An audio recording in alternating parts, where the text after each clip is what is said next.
बहुत सारे GATE aspirant ये जानना चाहते हैं sir what are the actual reasons कि गेट एस्पिरेंट टॉपर नहीं बनता, गेट एस्पिरेंट गेट एग्जाम को क्रैक नहीं कर पाता। क्योंकि ऐसा तो नहीं है कि वो प्रिपरेशन नहीं कर रहा है या मेहनत नहीं कर रहा है या प्रैक्टिस नहीं कर रहा है या टेस्ट नहीं दे रहा है, सब कुछ करता तो है सही से, बट फिर भी सही मार्क्स क्यों नहीं आते, सही रैंक क्यों नहीं आता।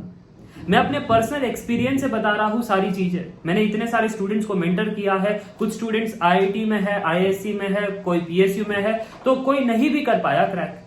तो ऐसा क्या रीजन था जो कर जाते हैं और जो नहीं कर जाते? एग्जैक्ट रीजन मैं बता रहा हूं आपको। सबसे पहला reason, a lot of students are unable to handle the dynamic situations.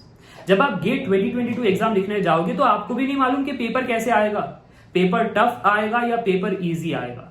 अगर पेपर इजी आ गया तो बहुत सारे बच्चे जब क्वेश्चन बनाते हैं तो फटाफट से बन जाते हैं, तो उसमें उनको प्रॉब्लम, मुझसे कैसे इतने फास्ट गेट क्वेश्चन बन रहे हैं, कहीं गलत तो नहीं कर रहा। तो एक ही क्वेश्चन को सॉल्व करते हैं, वापस से रीचेक करने में टाइम वेस्ट करते हैं। अगर ये आपके साथ भी होता है तो कमेंट में जरूर बताना। और अगर पेपर टफ आ गया कि लगातार 3 से 4 क्वेश्चन नहीं बन रहे हैं, फिर खत्म, फिर पसीने आना स्टार्ट, दिमाग में नेगेटिव थॉट स्टार्ट, इस साल नहीं होगा, ये नहीं होगा, क्या होगा, होगा या नहीं होगा, पेपर पूरा फिर गंदा जाता है। 3 घंटे अपने आप को मैनेज करना एक टास्क है। इसलिए कहता हूं कि जितना हो सके उतना टेस्ट सीरीज देना और अलग अलग आपके सिचुएशंस बनने चाहिए वो टेस्ट सीरीज में। एक जैसा वो टेस्ट सीरीज नहीं होना चाहिए, कभी बहुत इजी, कभी बहुत टफ, कभी मॉडरेट, कभी कुछ कभी कुछ।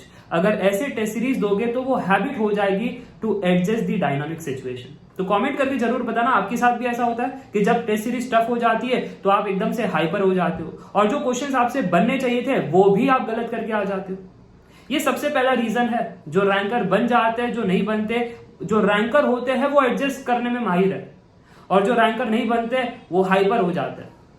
दूसरा पॉइंट, प्रेशर ऑफ आउटकम। बहुत सारे स्टूडेंट्स गेट एग्जाम के पहले, गेट एग्जाम लिखते वक्त दिमाग में एक ही चलता है, इस साल तो पीएसयू नौकरी मिल जाएगी ना, इस बार तो मेरा आईआईटी में हो जाएगा ना, इस बार तो मेरा आईआईएससी में हो जाएगा ना। घर वालों के एक्सपेक्टेशन है, दोस्तों के एक्सपेक्टेशन है, टीचर के एक्सपेक्टेशन है, मेरे खुद के एक्सपेक्टेशन है।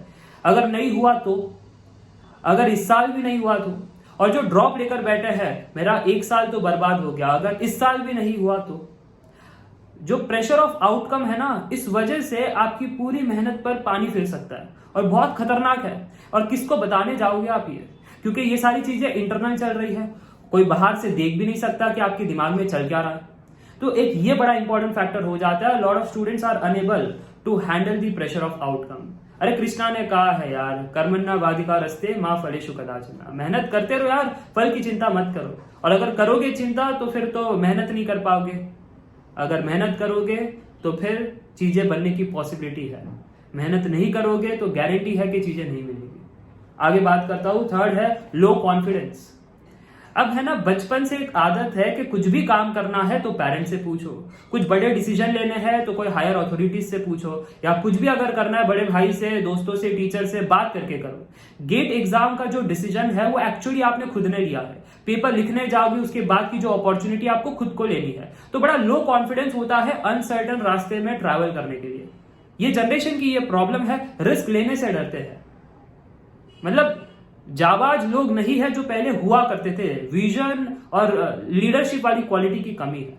अरे जो भी काम करोगे तो वो एक एक्सपेरिमेंट है, सक्सेस होगा, फेलियर होगा, सक्सेस हुआ तो बढ़िया है, फेलियर होगा तो सीख लेंगे।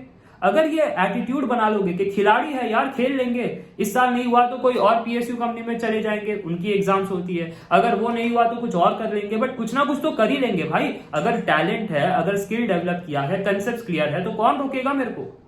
ये जो आपका एटीट्यूड है, this can be a game changer in the GATE exam.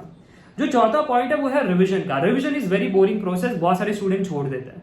और यही चीज जब एग्जाम में आप देखते हो, ये तो यार डायरेक्ट फॉर्मूला है, बट मैंने इस चैप्टर का फॉर्मूला रिवाइज ही नहीं किया, भूल गया, तो फ्री के मार्क्स आपके होते हैं बट आप उसको मिस कर जाते हो।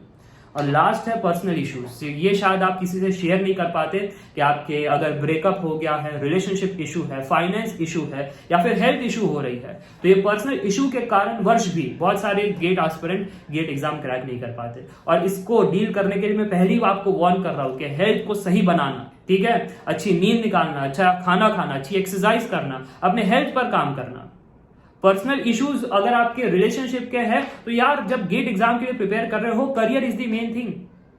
रिलेशनशिप बाद में भी तो हो सकता है ना, एक बार नौकरी लग गई बाद में कर लेना, ये सब कौन रोक रहा है आपको, जिंदगी पड़ी है इन सब चीजों के लिए। बट अगर ये उम्र चली जाती है पढ़ने की, फिर ये सब नहीं कर पाओगे आप पढ़ाई लिखाई बाद में, ठीक है। और अगर कुछ फाइनेंस और फैमिली इशू है तो उसको भी आपको टैकल करते आना चाहिए, ठीक है। सो ये थे 5 कारण जिस वजह से गेट एस्पिरेंट्स रैंक नहीं लेकर आ पाते। तो इसका आप केयर कीजिएगा। अभी take care, bye bye for now.